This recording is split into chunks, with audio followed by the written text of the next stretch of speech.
ನನ್ನ ಬಾಬಾ, ಜ್ಞಾನದ ಸಾಗರ ನನ್ನ ಬಾಬಾ, ಪ್ರೇಮದ ಸಾಗರ ನನ್ನ ಬಾಬಾ, ಜ್ಞಾನದ ಸಾಗರ ನನ್ನ ಬಾಬಾ, ಪ್ರೇಮದ ಸಾಗರ ನನ್ನ ಬಾಬಾ, ಪ್ರೇಮದ ಸಾಗರ ನನ್ನ ಬಾಬಾ, ಕರುಣೆಯ ಸಾಗರ ನನ್ನ ಬಾಬಾ, ಪ್ರೇಮದ ಸಾಗರ ನನ್ನ ಬಾಬಾ, ಕರುಣೆಯ ಸಾಗರ ನನ್ನ ಬಾಬಾ, ಕರುಣೆಯ ಸಾಗರ ನನ್ನ ಬಾಬಾ, ಆನಂದ ಸಾಗರ ನನ್ನ ಬಾಬಾ, ಕರುಣೆಯ ಸಾಗರ ನನ್ನ ಬಾಬಾ, ಆನಂದ ಸಾಗರ ನನ್ನ ಬಾಬಾ, ನನ್ನ ಬಾಬಾ, ನನ್ನ ಬಾಬಾ, ನನ್ನ ಬಾಬಾ, ನೀನು ನನ್ನ ಬಾಬಾ.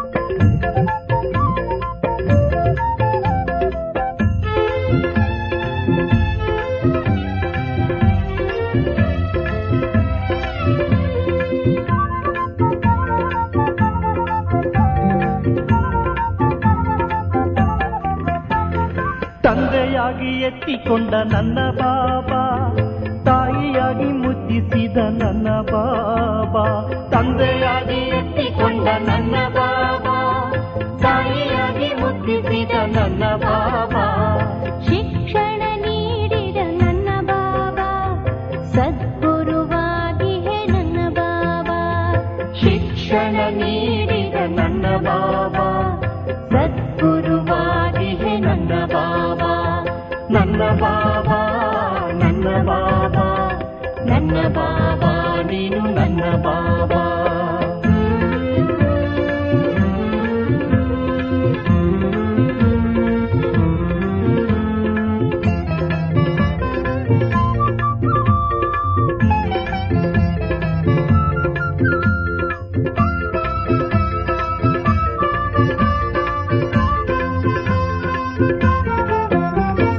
ದೇಹವನ್ನು ಮರೆಸಿದೆ ನನ್ನ ಬಾಬಾ, ದೇಹಿಯಾಗಿ ಮೆರೆಸಿದೆ ನನ್ನ ಬಾಬಾ, ದೇಹವನ್ನು ಮರೆಸಿದೆ ನನ್ನ ಬಾಬಾ, ದೇಹಿಯಾಗಿ ಮೆರೆಸಿದೆ ನನ್ನ ಬಾಬಾ, ಪಾವನ ಮಾಡಿದೆ ನನ್ನ ಬಾಬಾ, ದುಃಖವ ಹರಿಸಿದೆ ನನ್ನ ಬಾಬಾ, ಪಾವನ ಮಾಡಿದೆ ನನ್ನ ಬಾಬಾ, ದುಃಖವ ಹರಿಸಿದೆ ನನ್ನ ಬಾಬಾ, ನನ್ನ ಬಾಬಾ, ನನ್ನ ಬಾಬಾ, ನನ್ನ ಬಾಬಾ, ನೀನು ನನ್ನ ಬಾಬಾ.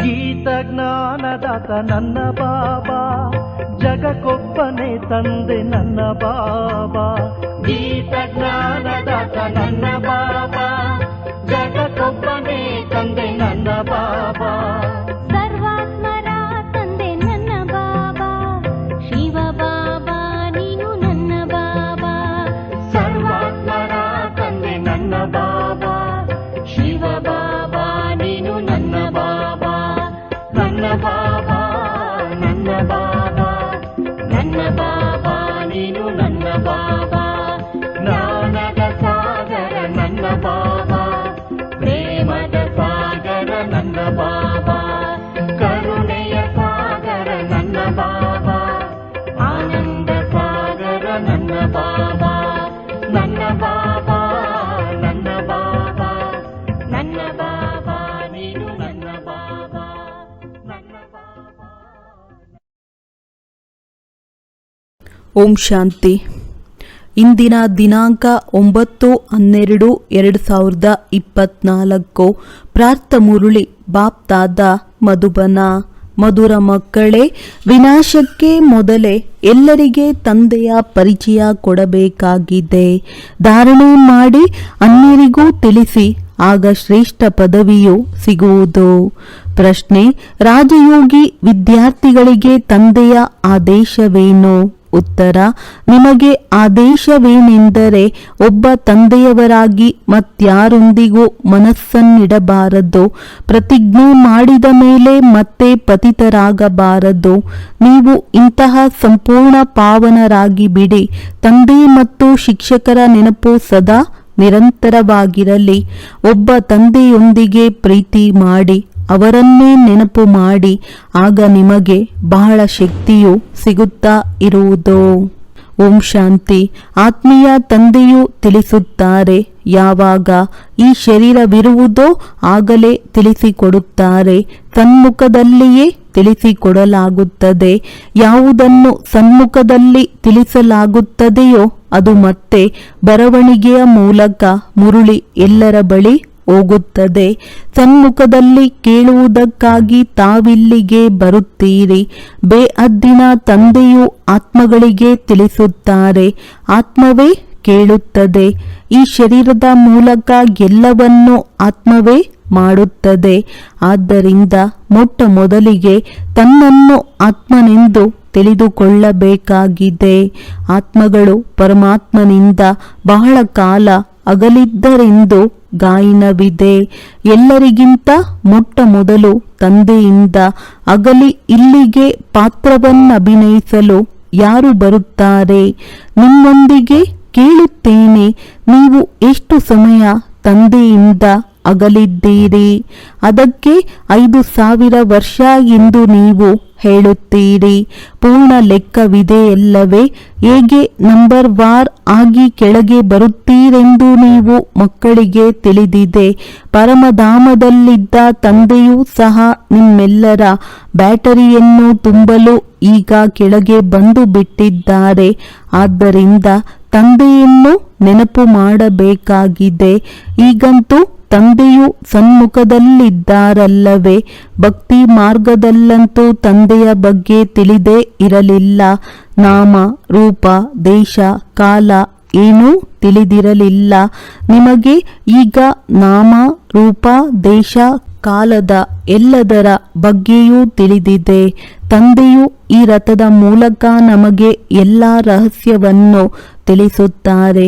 ರಚಯಿತ ಮತ್ತು ರಚನೆಯ ಆದಿ, ಮಧ್ಯ, ಅಂತ್ಯದ ರಹಸ್ಯವನ್ನು ತಿಳಿಸಿದ್ದಾರೆಂದು ನೀವು ತಿಳಿದುಕೊಂಡಿದ್ದೀರಿ. ಇದು ಎಷ್ಟು ಸೂಕ್ಷ್ಮವಾಗಿದೆ. ಈ ಮನುಷ್ಯ ಸೃಷ್ಟಿ ರೂಪಿ ವೃಕ್ಷದ ಬೀಜರೂಪನು ತಂದೆಯೇ ಆಗಿದ್ದಾರೆ. ಅವರಿಲ್ಲಿ ಅವಶ್ಯವಾಗಿ ಬರುತ್ತಾರೆ. ಹೊಸ ಪ್ರಪಂಚದ ಸ್ಥಾಪನೆ ಮಾಡುವುದು ಅವರ ಕರ್ತವ್ಯವೇ ಆಗಿದೆ. ಅಲ್ಲಿಯೇ ಕುಳಿತು ಸ್ಥಾಪನೆ ಮಾಡುತ್ತಾರೆಂದಲ್ಲ. ನೀವು ಮಕ್ಕಳಿಗೆ ತಿಳಿದಿದೆ, ತಂದೆಯು ಈ ತನುವಿನ ಮೂಲಕ ನಮಗೆ ಸನ್ಮುಖದಲ್ಲಿ ತಿಳಿಸುತ್ತಿದ್ದಾರೆ. ಇದು ಸಹ ತಂದೆಯ ಪ್ರೀತಿಯಾಯಿತಲ್ಲವೇ? ಮತ್ಯಾರಿಗೂ ಅವರ ಚರಿತ್ರೆಯ ಬಗ್ಗೆ ತಿಳಿದಿಲ್ಲ. ಗೀತೆಯು ಆದಿ ಸನಾತನ ದೇವಿ ದೇವತಾ ಧರ್ಮದ ಶಾಸ್ತ್ರವಾಗಿದೆ. ಇದು ಸಹ ನಿಮಗೆ ತಿಳಿದಿದೆ. ಈ ಜ್ಞಾನದ ನಂತರ ವಿನಾಶವಾಗುತ್ತದೆ. ವಿನಾಶವು ಖಂಡಿತ ಆಗಬೇಕಾಗಿದೆ. ಮತ್ತೆಲ್ಲ ಯಾವ ಧರ್ಮ ಸ್ಥಾಪಕರು ಬರುವರೋ ಅವರು ಬಂದಾಗ ವಿನಾಶವಾಗುವುದಿಲ್ಲ. ವಿನಾಶದ ಸಮಯವೇ ಇದಾಗಿದೆ. ಆದ್ದರಿಂದ ನಿಮಗೆ ಯಾವ ಜ್ಞಾನವು ಸಿಗುತ್ತದೆಯೋ ಅದು ನಂತರ ಸಮಾಪ್ತಿಯಾಗುತ್ತದೆ. ಈಗ ನೀವು ಮಕ್ಕಳ ಬುದ್ಧಿಯಲ್ಲಿ ಎಲ್ಲ ಮಾತುಗಳಿವೆ. ನೀವು ರಚಯಿತ ಮತ್ತು ರಚನೆಯನ್ನು ಅರಿತುಕೊಂಡಿದ್ದೀರಿ. ಇವೆರಡು ಅನಾದಿ ನಡೆಯುತ್ತಾ ಬರುತ್ತದೆ. ತಂದೆಯ ಪಾತ್ರವೇ ಸಂಗಮ ಯುಗದಲ್ಲಿ ಬರುವುದಾಗಿದೆ. ಭಕ್ತಿಯು ಅರ್ಧಕಲ್ಪ ನಡೆಯುತ್ತದೆ, ಜ್ಞಾನವು ನಡೆಯುವುದಿಲ್ಲ. ಜ್ಞಾನದ ಆಸ್ತಿಯು ಅರ್ಧಕಲ್ಪಕ್ಕಾಗಿ ಸಿಗುತ್ತದೆ. ಜ್ಞಾನವು ಒಂದೇ ಬಾರಿ ಕೇವಲ ಸಂಗಮ ಯುಗದಲ್ಲಿಯೇ ಸಿಗುತ್ತದೆ. ಈ ನಿಮ್ಮ ತರಗತಿಯು ಒಂದೇ ಬಾರಿ ನಡೆಯುತ್ತದೆ. ಈ ಮಾತುಗಳನ್ನು ಚೆನ್ನಾಗಿ ತಿಳಿದುಕೊಂಡು ಅನ್ಯರಿಗೆ ತಿಳಿಸಲೂ ಬೇಕಾಗಿದೆ. ಧಾರಣೆ ಮಾಡಿ ಅನ್ಯರಿಗೂ ತಿಳಿಸುವುದರ ಮೇಲೆ ನಿಮ್ಮ ಪದವಿ ಇದೆ. ವಿನಾಶಕ್ಕೆ ಮೊದಲೇ ಎಲ್ಲರಿಗೆ ತಂದೆಯ ಪರಿಚಯ ಕೊಡಬೇಕು ಮತ್ತು ರಚನೆಯ ಆದಿ ಮಧ್ಯ ಅಂತ್ಯದ ಪರಿಚಯ ನೀಡಬೇಕಾಗಿದೆ. ಜನ್ಮ ಜನ್ಮಾಂತರದ ಪಾಪಗಳು ಭಸ್ಮವಾಗಲೆಂದು ನೀವು ತಂದೆಯನ್ನು ನೆನಪು ಮಾಡುತ್ತೀರಿ. ಎಲ್ಲಿಯವರೆಗೆ ತಂದೆಯು ಓದಿಸುತ್ತಿರುತ್ತಾರೆಯೋ ಅಲ್ಲಿಯವರೆಗೆ ಅವಶ್ಯವಾಗಿ ನೆನಪು ಮಾಡಬೇಕಾಗಿದೆ. ಓದಿಸುವವರ ಜೊತೆ ಬುದ್ಧಿಯೋಗವಂತೂ ಇರುತ್ತದೆ ಎಲ್ಲವೇ. ಶಿಕ್ಷಕರು ಓದಿಸುತ್ತಾರೆಂದರೆ ಅವರ ಜೊತೆ ಯೋಗವಿರುತ್ತದೆ. ಬುದ್ಧಿಯೋಗವಿಲ್ಲದೆ ಓದುವುದಾದರೂ ಹೇಗೆ? ಯೋಗ ಎಂದರೆ ಓದಿಸುವವರ ನೆನಪು. ಇವರು ತಂದೆಯೂ ಆಗಿದ್ದಾರೆ, ಶಿಕ್ಷಕನೂ ಆಗಿದ್ದಾರೆ, ಸದ್ಗುರುವೂ ಆಗಿದ್ದಾರೆ. 3 ರೂಪಗಳಲ್ಲಿ ಪೂರ್ಣ ನೆನಪು ಮಾಡಬೇಕಾಗುತ್ತದೆ. ಈ ಸದ್ಗುರು ನಿಮಗೆ ಒಮ್ಮೆ ಮಾತ್ರವೇ ಸಿಗುತ್ತಾರೆ. ಜ್ಞಾನದಿಂದ ಸದ್ಗತಿ ಸಿಕ್ಕಿತೆಂದರೆ ಮತ್ತೆ ಗುರುವಿನ ಪಾತ್ರವೇ ಸಮಾಪ್ತಿಯಾಗುತ್ತದೆ. ತಂದೆ ಶಿಕ್ಷಕನ ಪಾತ್ರವೇ ನಡೆಯುತ್ತದೆ, ಗುರುವಿನ ಪಾತ್ರವೇ ಸಮಾಪ್ತಿಯಾಗುತ್ತದೆ. ಸದ್ಗತಿ ಸಿಕ್ಕಿತಲ್ಲವೇ? ನಿರ್ವಾಣಧಾಮದಲ್ಲಿ ನೀವು ಹೋಗುತ್ತೀರಿ ಮತ್ತು ತಮ್ಮ ಸಮಯದಲ್ಲಿ ಪಾತ್ರವನ್ನಭಿನಯಿಸಲು ಬರುತ್ತೀರಿ. ನಿಮಗೆ ಮುಕ್ತಿ ಜೀವನ್ಮುಕ್ತಿ ಎರಡೂ ಸಿಕ್ಕಿಬಿಡುತ್ತದೆ. ಸ್ವಲ್ಪ ಸಮಯಕ್ಕಾಗಿ ಮನೆಗೆ ಹೋಗುತ್ತೀರಿ. ಇಲ್ಲಂತೂ ಶರೀರದಿಂದ ಪಾತ್ರವನ್ನು ಅಭಿನಯಿಸಬೇಕಾಗುತ್ತದೆ. ಕೊನೆಯಲ್ಲಿ ಎಲ್ಲ ಪಾತ್ರಧಾರಿಗಳು ಬಂದು ಬಿಡುತ್ತಾರೆ. ನಾಟಕವು ಮುಕ್ತಾಯವಾದಾಗ ಎಲ್ಲ ಪಾತ್ರಧಾರಿಗಳು ಸ್ಟೇಜಿನ ಮೇಲೆ ಬಂದು ಬಿಡುತ್ತಾರೆ. ಈಗಲೂ ಸಹ ಇಲ್ಲಿ ಎಲ್ಲ ಪಾತ್ರಧಾರಿಗಳು ಬಂದು ಸ್ಟೇಜಿನ ಮೇಲೆ ಸೇರಿದ್ದಾರೆ. ಎಷ್ಟು ದೊಡ್ಡ ದೊಂಬಿ ಇದೆ! ಸತ್ಯಯುಗದಲ್ಲಿ ಇಷ್ಟು ದೊಂಬಿ ಇರುವುದಿಲ್ಲ. ಈಗಂತೂ ಎಷ್ಟೊಂದು ಅಶಾಂತಿ ಇದೆ. ಈಗ ಹೇಗೆ ತಂದೆಗೆ ಸೃಷ್ಟಿ ಚಕ್ರದ ಜ್ಞಾನವಿದೆಯೋ ಅದು ಮಕ್ಕಳಿಗೂ ಇದೆ. ನನ್ನ ವೃಕ್ಷವು ಹೇಗೆ ವೃದ್ಧಿಯನ್ನು ಹೊಂದಿ ಮತ್ತೆ ಸಮಾಪ್ತಿಯಾಗುತ್ತದೆ ಎಂದು ಬೀಜಕ್ಕೆ ಜ್ಞಾನವಿರುತ್ತದೆ ಎಲ್ಲವೇ. ಈಗ ನೀವು ಹೊಸ ಪ್ರಪಂಚದ ಸಸಿಯ ನಾಟಿ ಮಾಡಲು ಅಥವಾ ಆದಿ ಸನಾತನ ದೇವಿ ದೇವತಾ ಧರ್ಮದ ಸ್ಥಾಪನೆ ಮಾಡಲು ಕುಳಿತಿದ್ದೀರಿ. ಈ ಲಕ್ಷ್ಮೀ ನಾರಾಯಣರು ಹೇಗೆ ರಾಜ್ಯವನ್ನು ಪಡೆದರೆಂದು ನಿಮಗೆ ತಿಳಿದಿದೆ. ಇದನ್ನು ತಿಳಿದುಕೊಂಡಿದ್ದೀರಿ. ನಾವೀಗ ಹೊಸ ಪ್ರಪಂಚದ ರಾಜಕುಮಾರರಾಗುತ್ತೇವೆ. ಆ ಪ್ರಪಂಚದಲ್ಲಿರುವವರೆಲ್ಲರೂ ತಮ್ಮನ್ನು ಮಾಲೀಕರೆಂದೇ ಹೇಳುತ್ತಾರಲ್ಲವೇ? ಹೇಗೆ ಭಾರತವು ನಮ್ಮ ದೇಶವಾಗಿದೆ ಎಂದು ಈಗಲೂ ಸಹ ಎಲ್ಲರೂ ಹೇಳುತ್ತಾರೆ. ನೀವು ತಿಳಿದುಕೊಂಡಿದ್ದೀರಿ. ಈಗ ನಾವು ಸಂಗಮದಲ್ಲಿ ನಿಂತಿದ್ದೇವೆ. ಶಿವಾಲಯದಲ್ಲಿ ಹೋಗುವವರಿದ್ದೇವೆ. ಈಗ ಹೋಗುತ್ತೇವೆಂದರೆ ಹೋಗುತ್ತೇವೆ. ನಾವು ಹೋಗಿ ಶಿವಾಲಯದ ಮಾಲೀಕರಾಗುತ್ತೇವೆ. ಇದೇ ನಿಮ್ಮ ಗುರಿ ಧ್ಯೇಯವಾಗಿದೆ. ಯಥಾ ರಾಜ ರಾಣಿ ತಥಾ ಪ್ರಜಾ. ಎಲ್ಲರೂ ಶಿವಾಲಯದ ಮಾಲೀಕರಾಗಿ ಬಿಡುತ್ತಾರೆ. ಉಳಿದಂತೆ ರಾಜಧಾನಿಯಲ್ಲಿ ಭಿನ್ನ ಭಿನ್ನ ಪಾತ್ರಗಳಂತೂ ಇದ್ದೇ ಇರುತ್ತದೆ. ಅಲ್ಲಿ ಮಂತ್ರಿಗಳೇ ಇರುವುದಿಲ್ಲ. ಯಾವಾಗ ಪತಿತರಾಗುವರೋ ಆಗಲೇ ಮಂತ್ರಿಗಳಾಗುತ್ತಾರೆ. ಲಕ್ಷ್ಮೀ ನಾರಾಯಣ ರಾಮ ಸೀತೆಯರಿಗೆ ಮಂತ್ರಿಗಳೇ ಇರಲಿಲ್ಲವೆಂಬ ಮಾತನ್ನು ಕೇಳಿರಬೇಕು. ಏಕೆಂದರೆ ಅವರು ಸ್ವಯಂ ಸತೋ ಪ್ರಧಾನ ಪಾವನ ಬುದ್ಧಿಯವರಾಗಿದ್ದರು. ನಂತರ ಪತಿತರಾದಾಗ ರಾಜಾರಾಣಿಗೆ ಸಲಹೆ ನೀಡುವುದಕ್ಕಾಗಿ ಒಬ್ಬ ಮಂತ್ರಿಯನ್ನು ನೇಮಿಸುತ್ತಾರೆ. ಈಗಂತೂ ನೋಡಿ ಅನೇಕ ಮಂತ್ರಿಗಳಿದ್ದಾರೆ. ನೀವು ಮಕ್ಕಳು ತಿಳಿದುಕೊಂಡಿದ್ದೀರಿ. ಇದು ಬಹಳ ಮಜಾ ಇರುವ ಆಟವಾಗಿದೆ. ಆಟವು ಯಾವಾಗಲೂ ಮಜದಿಂದ ಕೂಡಿರುತ್ತದೆ. ಸುಖವೂ ಇರುತ್ತದೆ, ದುಃಖವೂ ಇರುತ್ತದೆ. ಈ ಬೇಹದ್ದಿನ ಆಟವನ್ನು ನೀವೇ ತಿಳಿದುಕೊಂಡಿದ್ದೀರಿ. ಇದರಲ್ಲಿ ಅಳುವ, ದುಃಖ ಪಡುವ ಮಾತೇ ಇಲ್ಲ. ಗಾಯನವಿದೆ, ಕಳೆದದ್ದನ್ನು ಕಳೆದು ಹಾಕಿ ಮಾಡಲ್ಪಟ್ಟಿರುವುದೇ ನಡೆಯುತ್ತದೆ. ಈ ನಾಟಕವು ನಿಮ್ಮ ಬುದ್ಧಿಯಲ್ಲಿದೆ. ನಾವು ಇದರ ಪಾತ್ರಧಾರಿಗಳಾಗಿದ್ದೇವೆ. ನಮ್ಮ 84 ಜನ್ಮಗಳ ಪಾತ್ರವು ನಿಖರ, ಅವಿನಾಶಿಯಾಗಿದೆ. ಯಾರು ಯಾವ ಜನ್ಮದಲ್ಲಿ ಯಾವ ಪಾತ್ರವನ್ನಭಿನಯಿಸುತ್ತಾ ಬಂದಿದ್ದಾರೆಯೋ ಅವರೇ ಮಾಡುತ್ತಾರೆ. ಇಂದಿಗೆ 5000 ವರ್ಷಗಳ ಮೊದಲು ಸಹ ನಿಮಗೆ ಇದನ್ನೇ ತಿಳಿಸಿದ್ದೇನೋ. ತನ್ನನ್ನು ಆತ್ಮವೆಂದು ತಿಳಿಯಿರಿ. ಗೀತೆಯಲ್ಲಿಯೂ ಈ ಶಬ್ದವಿದೆ. ನಿಮಗೆ ತಿಳಿದಿದೆ, ಅವಶ್ಯವಾಗಿ ಆದಿ ಸನಾತನ ದೇವಿ ದೇವತಾ ಧರ್ಮವು ಸ್ಥಾಪನೆಯಾದಾಗ ತಂದೆಯು ಹೇಳಿದ್ದರು, ದೇಹ ಸಹಿತ ದೇಹದ ಎಲ್ಲ ಸಂಬಂಧಗಳನ್ನು ಬಿಟ್ಟು ತಮ್ಮನ್ನು ಆತ್ಮನೆಂದು ತಿಳಿದು ತಂದೆಯನ್ನು ನೆನಪು ಮಾಡಿ. ಮನ್ಮನಾಭವದ ಅರ್ಥವನ್ನು ಸಹ ತಂದೆಯು ಚೆನ್ನಾಗಿ ತಿಳಿಸಿದ್ದಾರೆ. ಭಾಷೆಯೂ ಇದೇ ಆಗಿದೆ. ಇಲ್ಲಂತೂ ನೋಡಿ ಎಷ್ಟೊಂದು ಭಾಷೆಗಳಿವೆ. ಭಾಷೆಗಳ ಮೇಲೂ ಸಹ ಎಷ್ಟೊಂದು ಜಗಳವಾಗುತ್ತದೆ. ಭಾಷೆ ಇಲ್ಲದೆ ಕೆಲಸಗಳಾಗಲು ಸಾಧ್ಯವಿಲ್ಲ. ಇಂತಿಂಥ ಭಾಷೆಗಳನ್ನು ಕಲಿತು ಬರುತ್ತಾರೆ. ಅದರಿಂದ ಮಾತೃಭಾಷೆಯೇ ಸಮಾಪ್ತಿಯಾಗುತ್ತದೆ. ಯಾರು ಹೆಚ್ಚಿನ ಭಾಷೆಗಳನ್ನು ಕಲಿಯುವರೋ ಅವರಿಗೆ ಬಹುಮಾನವೂ ಸಿಗುತ್ತದೆ. ಎಷ್ಟು ಧರ್ಮಗಳೋ ಅಷ್ಟು ಭಾಷೆಗಳಿರುತ್ತವೆ. ಅಲ್ಲಂತೂ ನಿಮಗೆ ತಿಳಿದಿದೆ, ತಮ್ಮದೇ ರಾಜ್ಯವಿರುತ್ತದೆ. ಭಾಷೆಯು ಒಂದೇ ಇರುತ್ತದೆ.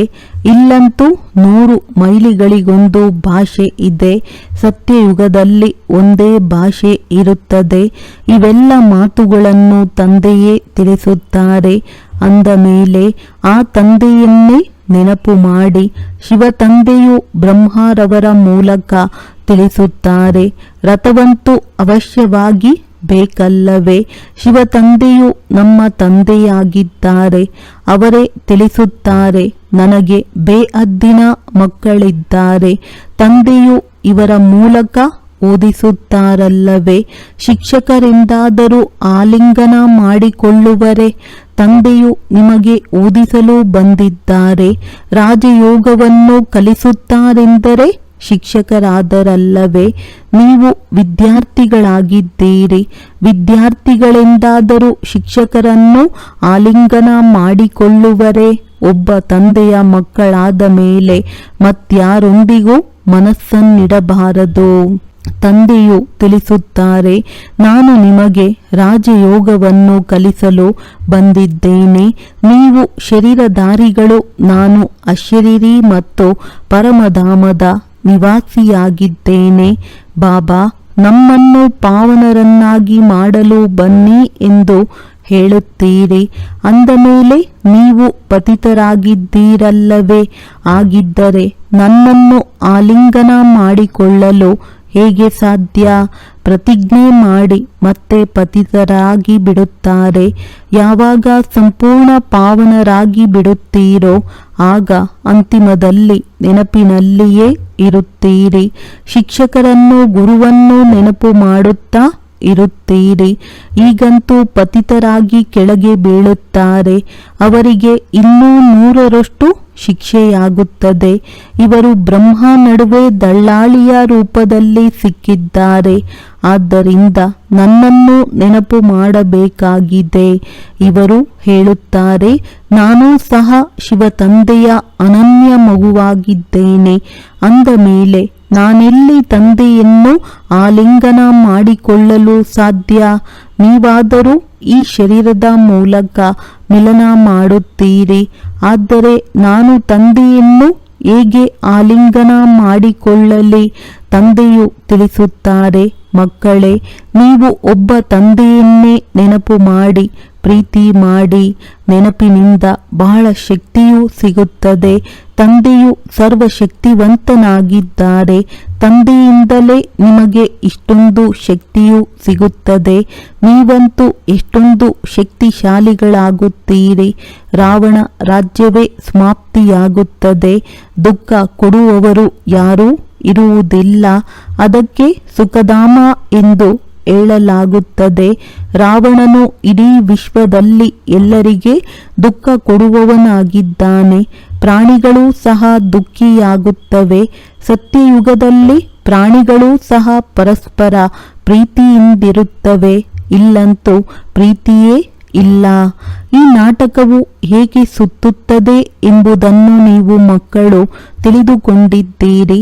ಇದರ ಆದಿ ಮಧ್ಯ ಅಂತ್ಯದ ರಹಸ್ಯವನ್ನು ತಂದೆಯೇ ತಿಳಿಸುತ್ತಾರೆ. ಕೆಲವರು ಚೆನ್ನಾಗಿ ಓದುತ್ತಾರೆ, ಕೆಲವರು ಕಡಿಮೆ ಓದುತ್ತಾರೆ. ಅಂದರೆ ಎಲ್ಲರೂ ಓದುತ್ತಾರೆ. ಇಡೀ ಪ್ರಪಂಚವೇ ಓದುತ್ತದೆ. ಅರ್ಥಾತ್ ತಂದೆಯನ್ನು ನೆನಪು ಮಾಡುತ್ತಾರೆ.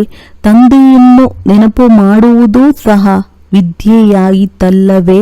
ಅಲ್ಲಾ ಆಗಿದ್ದೇನೆ, ಅಲ್ಲಾ ಆಗಿದ್ದೇನೆಂದು ಅವರು ಹೇಳುತ್ತಾರೆ.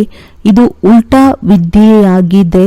ಸರ್ವವ್ಯಾಪಿ ಎಂದಾದರೂ ಹೇಳಿ ಅಥವಾ ನಾನು ಅಲ್ಲಾ ಆಗಿದ್ದೇನೆಂದಾದರೂ ಹೇಳಿ, ಎಲ್ಲವೂ ಒಂದೇ ಮಾತಾಗಿದೆ. ಅದರ ಅರ್ಥವನ್ನು ತಿಳಿದುಕೊಂಡಿಲ್ಲ. ಅಲ್ಲಾ ನನ್ನು ನೆನಪು ಮಾಡುತ್ತಾರೆ. ಅವರು ಸರ್ವರ ಸದ್ಗತಿದಾತ, ಎಲ್ಲರಿಗೆ ಸುಖ ಕೊಡುವವರಾಗಿದ್ದಾರೆ. ಬಂದು ನಮ್ಮನ್ನು ಪಾವನ ಮಾಡಿ ಎಂದು ಹೇಳುತ್ತಾರೆಂದರೆ ಅವಶ್ಯವಾಗಿ ಪತಿತರಾದರಲ್ಲವೇ? ಪತಿತರು ಮತ್ತೆ ಅಲ್ಲಾ ಹೇಗಾಗುತ್ತಾರೆ? ಅಲ್ಲಾ ವಿಕಾರದಲ್ಲಿ ಹೇಗೆ ಹೋಗುತ್ತಾರೆ? ಅಲ್ಲಾನಂತೂ ಬರುವುದೇ ವಿಕಾರಿಗಳನ್ನು ನಿರ್ವಿಕಾರಿಗಳನ್ನಾಗಿ ಮಾಡಲು. ಅಲ್ಲಾ ಬಂದು ನಮ್ಮನ್ನು ಪಾವನ ಮಾಡಿ ಎಂದು ಕರೆಯುತ್ತಾರೆ. ಅವರ ಕರ್ತವ್ಯವೇ ಇದಾಗಿದೆ. ಆದ್ದರಿಂದ ಕರೆಯುತ್ತಾರೆ. ನಿಮ್ಮ ಭಾಷೆಯೂ ಸಹ ಸರಿ ಇರಬೇಕು. ಅವರು ಅಲ್ಲಾ ಎಂದು ಹೇಳುತ್ತಾರೆ. ಇನ್ನು ಕೆಲವರು ಗಾಡ್ ಎಂದು ಹೇಳುತ್ತಾರೆ. ಗಾಡ್ ಫಾದರ್ ಎಂತಲೂ ಹೇಳುತ್ತಾರೆ. ಕೊನೆಯಲ್ಲಿ ಬರುವವರ ಬುದ್ಧಿಯಾದರೂ ಸ್ವಲ್ಪ ಚೆನ್ನಾಗಿರುತ್ತದೆ. ಅವರು ಇಷ್ಟೊಂದು ದುಃಖಿಯಾಗುವುದಿಲ್ಲ. ಈಗ ನೀವು ಸನ್ಮುಖದಲ್ಲಿ ಕುಳಿತಿದ್ದೀರಿ ಅಂದಾಗ ಏನು ಮಾಡುತ್ತೀರಿ? ತಂದೆಯನ್ನು ಈ ಭ್ರುಕುಟಿಯಲ್ಲಿ ನೋಡುತ್ತೀರಿ. ತಂದೆಯಂತೂ ಇವರ ಆತ್ಮದ ಪಕ್ಕದಲ್ಲಿ ಕುಳಿತಿದ್ದಾರೆ. ಇದು ಬಹಳ ತಿಳಿದುಕೊಳ್ಳುವ ಮಾತುಗಳಾಗಿವೆ. ನಾನು ಇವರ ಪಕ್ಕದಲ್ಲಿ ಕುಳಿತುಕೊಂಡಿದ್ದೇನೆ. ನನ್ನ ಪಕ್ಕದಲ್ಲಿ ಕುಳಿತಿದ್ದಾರೆಂದು ಇವರು ಬ್ರಹ್ಮ ಸಹ ತಿಳಿಯುತ್ತಾರೆ. ನಾವು ಸನ್ಮುಖದಲ್ಲಿ ಇಬ್ಬರನ್ನೂ ನೋಡುತ್ತೇವೆಂದು ನೀವು ಹೇಳುತ್ತೀರಿ. ತಂದೆ ಮತ್ತು ದಾದಾ ಇಬ್ಬರನ್ನೂ ನೀವು ನೋಡುತ್ತೀರಿ. ಬಾಪ್ ದಾದಾ ಎಂದು ಯಾರಿಗೆ ಹೇಳುತ್ತೇವೆಂದು ನಿಮ್ಮಲ್ಲಿ ಜ್ಞಾನವಿದೆ. ಆತ್ಮವು ಸನ್ಮುಖದಲ್ಲಿ ಕುಳಿತಿದೆ. ಭಕ್ತಿ ಮಾರ್ಗದಲ್ಲಂತೂ ಕಣ್ಣುಗಳನ್ನು ಮುಚ್ಚಿಕೊಂಡು ಕೇಳುತ್ತಾರೆ. ವಿದ್ಯೆಯೇನು ಈ ರೀತಿ ಇರುವುದಿಲ್ಲ. ಶಿಕ್ಷಕರನ್ನಂತೂ ನೋಡಬೇಕಾಗುತ್ತದೆ ಎಲ್ಲವೇ? ಇವರು ತಂದೆಯೂ ಆಗಿದ್ದಾರೆ, ಶಿಕ್ಷಕನೂ ಆಗಿದ್ದಾರೆ. ಆದ್ದರಿಂದ ಸನ್ಮುಖದಲ್ಲಿ ನೋಡಲಾಗುತ್ತದೆ. ಸನ್ಮುಖದಲ್ಲಿ ಕುಳಿತುಕೊಂಡು ಮತ್ತೆ ಕಣ್ಮುಚ್ಚಿ ತೂಕಡಿಸುವಂತ ವಿದ್ಯೆಯಂತೂ ಇರುವುದಿಲ್ಲ. ವಿದ್ಯಾರ್ಥಿಯು ಶಿಕ್ಷಕರನ್ನು ಅವಶ್ಯವಾಗಿ ನೋಡುತ್ತಿರುವರು. ಇಲ್ಲವೆಂದರೆ ಶಿಕ್ಷಕರು ಇವರು ತೂಕಡಿಸುತ್ತಿದ್ದಾರೆಂದು ಹೇಳುತ್ತಿರುತ್ತಾರೆ. ಇವರು ಬಂಗಿ ಸೊಪ್ಪನ್ನು ಸೇದಿ ಬಂದಿದ್ದಾರೆ. ಈಗ ನಿಮ್ಮ ಬುದ್ಧಿಯಲ್ಲಿದೆ. ತಂದೆಯು ಈ ಬ್ರಹ್ಮ ತನುವಿನಲ್ಲಿದ್ದಾರೆ. ನಾನು ತಂದೆಯನ್ನು ನೋಡುತ್ತೇನೆ. ತಂದೆಯು ತಿಳಿಸುತ್ತಾರೆ, ಮಕ್ಕಳೇ, ಇಲ್ಲಿ ಕಣ್ಣು ಮುಚ್ಚಿ ಕುಳಿತುಕೊಳ್ಳಲು ಇದು ಸಾಮಾನ್ಯ ತರಗತಿಯಲ್ಲ. ಶಾಲೆಯಲ್ಲಿ ಎಂದಾದರೂ ಕಣ್ಣು ಮುಚ್ಚಿ ಕುಳಿತುಕೊಳ್ಳುತ್ತಾರೆಯೇ? ಅನ್ಯ ಸತ್ಸಂಗಗಳಿಗೆ ಶಾಲೆಯೆಂದು ಹೇಳಲಾಗುವುದಿಲ್ಲ. ಬಲೆ ಗೀತೆಯನ್ನು ತಿಳಿಸುತ್ತಾರೆ, ಆದರೆ ಅದಕ್ಕೆ ಶಾಲೆಯೆಂದು ಹೇಳಲಾಗುವುದಿಲ್ಲ. ಅವರನ್ನು ನೋಡಲು ಅವರೇನು ತಂದೆಯಲ್ಲ. ಕೆಲವರು ಶಿವನ ಭಕ್ತರಿರುತ್ತಾರೆಂದರೆ ಶಿವನನ್ನೇ ನೆನಪು ಮಾಡುತ್ತಾರೆ. ಕಿವಿಗಳಿಂದ ಕಥೆಯನ್ನು ಕೇಳುತ್ತಿರುತ್ತಾರೆ. ಶಿವನ ಭಕ್ತಿ ಮಾಡುವವರು ಶಿವನನ್ನೇ ನೆನಪು ಮಾಡಬೇಕಾಗುತ್ತದೆ. ಯಾವುದೇ ಸತ್ಸಂಗದಲ್ಲಿ ಪ್ರಶ್ನೋತ್ತರಗಳಿರುವುದಿಲ್ಲ. ಇಲ್ಲಿರುತ್ತದೆ. ಇಲ್ಲಿ ನಿಮ್ಮ ಬಹಳ ಸಂಪಾದನೆ ಇದೆ ಅಂದ ಮೇಲೆ ಸಂಪಾದನೆಯಲ್ಲೆಂದು ಆಕಳಿಕೆ ಬರಲು ಸಾಧ್ಯವಿಲ್ಲ.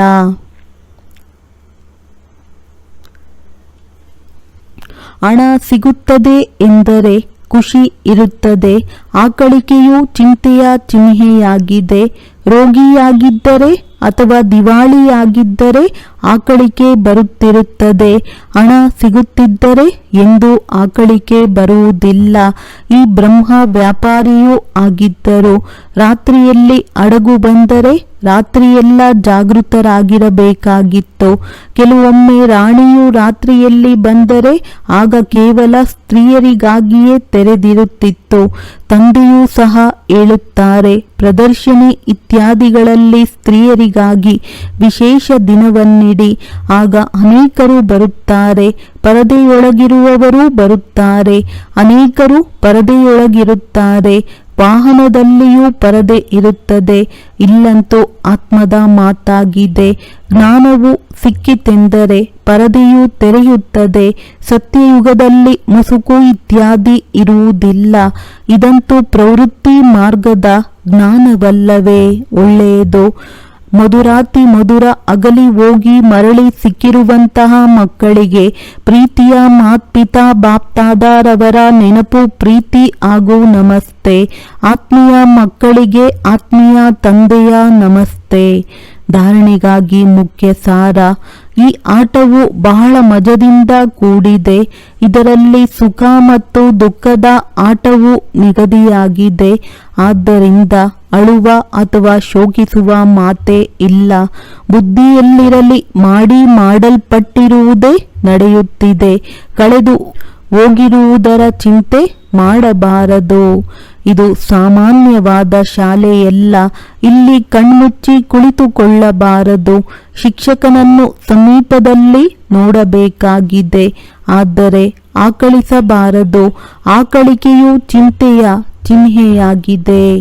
ವರದಾನ: ಸಂತುಷ್ಟತೆಯ 3 ಸರ್ಟಿಫಿಕೇಟ್ ಪಡೆದು ತಮ್ಮ ಯೋಗಿ ಜೀವನದ ಪ್ರಭಾವ ಬೀರುವಂತಹ ಸಹಜ ಯೋಗಿ ಭವ. ಸಂತುಷ್ಟತೆ ಯೋಗಿ ಜೀವನದ ವಿಶೇಷ ಲಕ್ಷ್ಯವಾಗಿದೆ. ಯಾರು ಸದಾ ಸಂತುಷ್ಟವಾಗಿರುತ್ತಾರೆ ಮತ್ತು ಸರ್ವರನ್ನು ಸಂತುಷ್ಟರನ್ನಾಗಿ ಮಾಡುತ್ತಾರೆ ಅವರ ಯೋಗಿ ಜೀವನದ ಪ್ರಭಾವ ಅನ್ಯರ ಮೇಲೆ ಸ್ವತಃವಾಗಿ ಬೀಳುವುದು. ಹೇಗೆ ಸನ್ಯಾಸತ್ವದ ಸಾಧನೆಯ ಪ್ರಭಾವ ವಾಯುಮಂಡಲದ ಮೇಲೆ ಬೀಳುವುದೋ ಅದೇ ರೀತಿ ಸಹಜ ಯೋಗಿ ಜೀವನದ ಪ್ರಭಾವವಿರುವುದು. ಯೋಗಿ ಜೀವನದ 3 ಸರ್ಟಿಫಿಕೇಟ್ ಆಗಿದೆ. 1 ಸ್ವಯಂನಿಂದ ಸಂತುಷ್ಟ, 2ನೇದು ತಂದೆ ಸಂತುಷ್ಟ ಮತ್ತು 3ನೇದು ಲೌಕಿಕ ಅಲೌಕಿಕ ಪರಿವಾರ ಸಂತುಷ್ಟ. ಸ್ಲೋಗನ್: ಸ್ವರಾಜ್ಯದ ತಿಲಕ, ವಿಶ್ವ ಕಲ್ಯಾಣದ ಕಿರೀಟ ಮತ್ತು ಸ್ಥಿತಿಯ ಸಿಂಹಾಸನದ ಮೇಲೆ ವಿರಾಜಮಾನವಾಗಿರುವಂತವರೇ ರಾಜಯೋಗಿಗಳಾಗಿರುವರು. ಒಳ್ಳೆಯದು. ಓಂ ಶಾಂತಿ.